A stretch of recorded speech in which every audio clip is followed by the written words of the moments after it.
Thank you, Dr. Satyajit. Can you see my screen and hear me? Yes, yes. Good afternoon, everyone. At the outset, I would thank AIOC ARC headed by Dr. Chitra for this opportunity to speak on OCT in glaucoma. So when we see a flower like this, which is black and white in color and having details, it definitely looks good. But when we fill color in this, that becomes more attractive. And this is what is happening with these two printout. Although the fields are gold standard, yet we all are attracted towards this colorful printout. So let's see, where can we use this OCT? It gives an objective measurement of optic nerve head, RNFL, and GCC. It gives us baseline data to monitor progression. It is non-user dependent, non-invasive, reproducible, and takes very less time to take the image. It is sensitive and specific also for diagnosing the glaucoma, easy to interpret and to explain. And important thing is that it detects RNFL defects, which are the earliest sign of glaucoma. We know that RNFL loss precedes visual field loss, and only after 40 to 50% of RNFL is lost, then only we can find visual field defects. And therefore, assessment of RNFL is critical for early detection of glaucoma. So now let's see this classical visual field, classical OCT printout, where the first or the topmost are the patient's demographic data.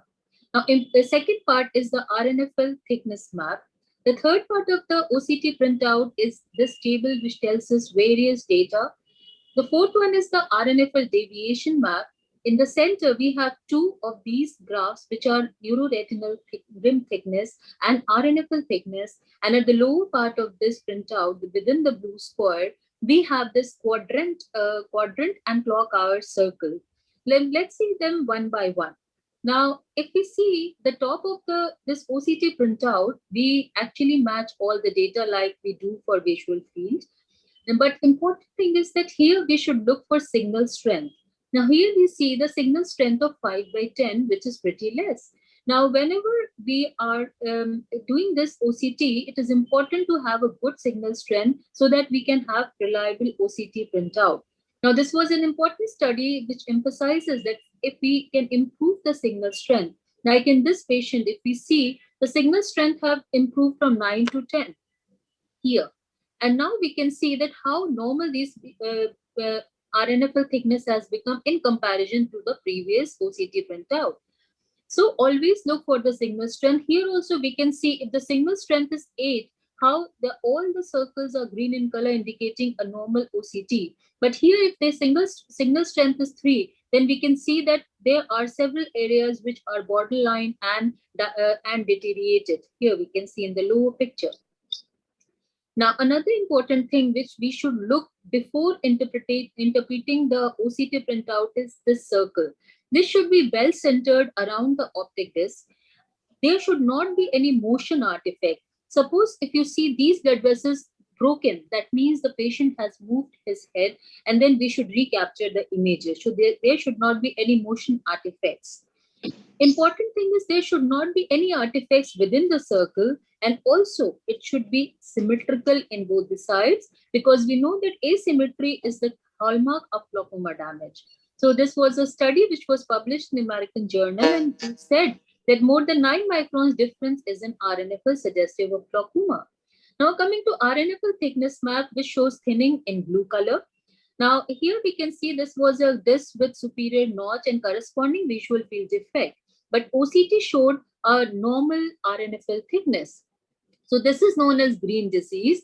But important thing, if we see the RNFL thickness map in the superior part, we can see in comparison to left side, there is an amount of damage which is visible. So this is known as green disease, and vice versa. Disease is being captured in OCT and not coming in field, and this then it is red disease. Now coming to RNFL deviation map, which is actually sum of reflectivity, which by comparing, and this image we get by comparing with normative data. This is RNFL thickness profile. Here we can see that temporal superior, nasal inferior, and temporal RNFL thickness are being of both the eyes are being given in the graphical form. The green is the normal, yellow is the borderline, and red one is the damaged area.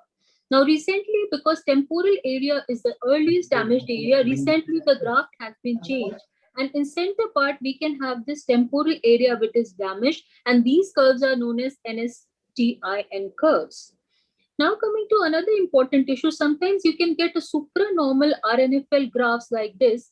That doesn't mean that patient is having too good RNFL thickness, but probably there is some other issue. So do look at the fundus, and here the case was of papillary edema.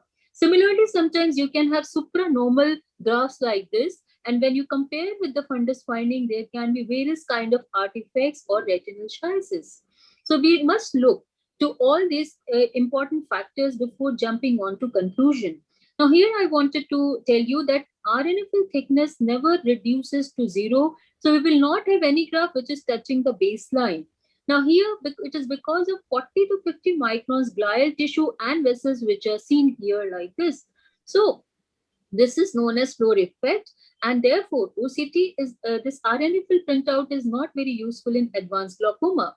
Now, if you get a baseline value like this, where the graph is touching the floor, there has to be some other problem. There can be floaters, scotomas, hemorrhage, which we should look after the fundus evaluation. This is the RNFL thickness table. As I said, green color, it shows measurement between 5 to 95% of normative data. Yellow is less than 5% and red is less than 1%.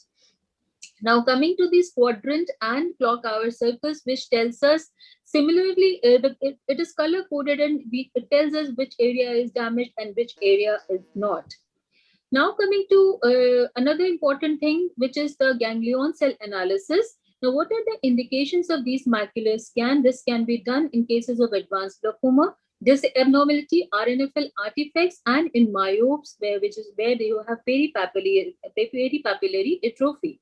The only confining factor are macular diseases, which and age-related macular changes, where 50% of ganglion cells might be lost.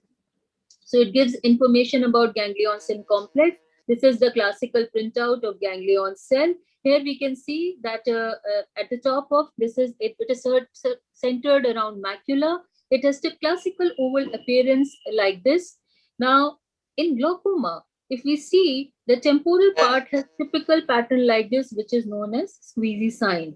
So I am winding up, and this is a guided progression analysis map which can be done on OCT. And recently, all RNFL and GCC can be incorporated in single map to give us more of the information. So to conclude, I will say that it gives an objective assessment of RNFL. It definitely adds diagnostic evidence to clinical assessment and can give us idea about glaucoma progression. But glaucoma should not be diagnosed based only on OCT findings. We have to combine visual field and fundus evaluation along with it. Thank you so much for your kind attention. Thank you, Dr. Shalini. That was a wonderful talk on OCT in glaucoma. So I'd like any of the expert who would like to comment, or you yourself, I mean, as a postgraduate, what would the postgraduate order, a perimetry or an OCT or both? And if they don't correlate, how do they go about it? Any of the expert would like to answer that? Dr. Ratish or anybody? Or Dr. Shalini herself? Yeah, thank you so much. And as we know that primarily the diagnosis of glaucoma is based on optic disc evaluation and corresponding visual field defect. So these are the primary tests which we all should order.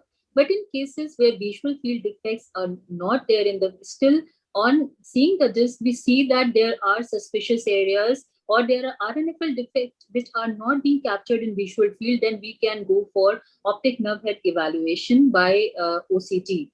Now, another important thing is, suppose we see that there is some notch, we have done a disc photography, and on follow-up examination, we see that patient is coming and the notch is progressing, or some findings are progressing, and still we are not getting something conclusive on visual field. Again, we can do serial OCT, and there it is very helpful in identifying the progression. So these are certain cases where we can do OCT in place of visual field whenever required.